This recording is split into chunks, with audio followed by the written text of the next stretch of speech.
So hey everyone, welcome back to another quick and very interesting tutorial. Where in this quick tutorial I'm going to show you how you can make the pan and zoom effect on the videos smoother on Premiere Pro. Now for example, this is the clip. I want to add the pan and zoom effect to this particular clip.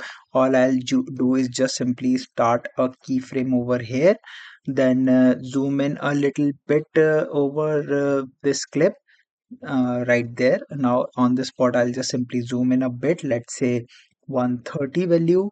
Now if you see, currently it's not as smooth as it needs to be. So in order to make it much smoother, all you need to do is to just simply right click on the keyframe and set it to ease out, and then again click on the next keyframe, set it to ease in.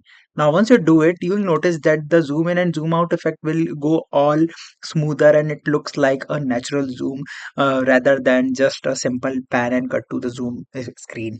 Alright, so that's it for this tutorial. I hope this video will be helpful for you. Make sure to hit the like button and subscribe button for more such helpful and interesting tutorials. See you in the next one. Take care.